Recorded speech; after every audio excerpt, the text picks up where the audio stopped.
बिस्मिल्लाहिर्रहमानिर्रहीम। रमज़ानुल मुबारक के पहले अशरे का बहुत ख़ास अमल आपको बताएंगे जो आपकी ज़िंदगी में आपके घर से रहमतों का नज़ूल होगा और आपके घर से बेबरकती ख़त्म हो जाएगी।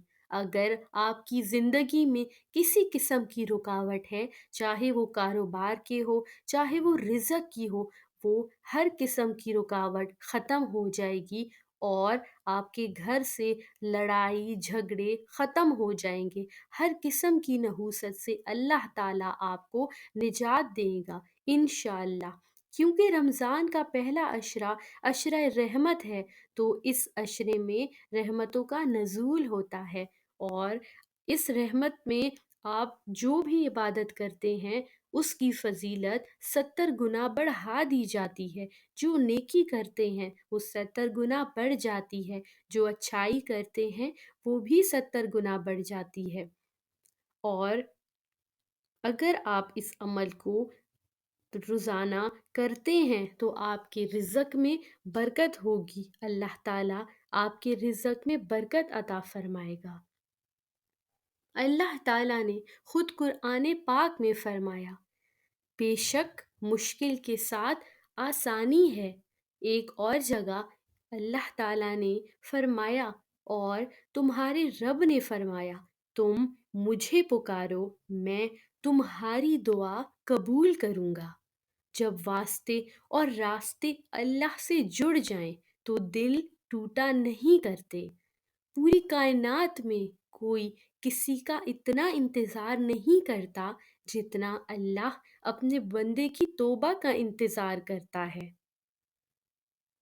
और अल्लाह ताला सूरह आराफ में कुरान पाक में फरमाता है, अपने रब को गिड़गिड़ाते हुए और चुपके चुपके से पुकारो। या अल्लाह, आज जितने भी हाथ तेरी बारगाह में उठे हैं उन सब की दुआओं को कबूल फरमा।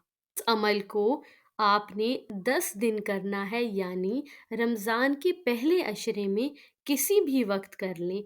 ये आपका थोड़ा सा वक्त लेगा, लेकिन इसकी रहमतें और बरकतें बेशुमार हैं और अल्लाह ताला की मदद आपके सामने होगी इंशाअल्लाह। आपने रोज़ाना, ये छोटी सी आयत है, इसको 33 दफ़ा पढ़ना है और पढ़कर अल्लाह ताला से दुआ करनी है। रमज़ान के पहले अशरे में दिन में या रात में किसी भी वक्त आप पढ़ सकते हैं और अल्लाह पाक आपकी दुआ को कबूल फरमाएगा।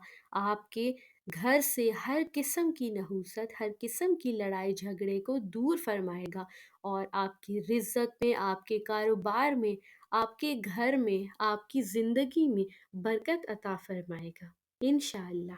तो आयत है, बिस्मिल्लाहिर्रहमानिर्रहीम, वमा अरसलनाका इल्ला रहमतल लिल आलमीन।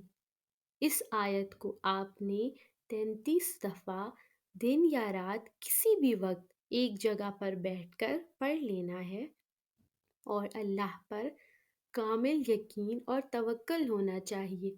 और उसके बाद आप जो दुआ मांगेंगे इंशाअल्लाह अल्लाह पाक अपनी रहमत से और रमज़ानुल मुबारक की बरकत से आपकी दुआ को कबूल फरमाएगा। शुक्रिया।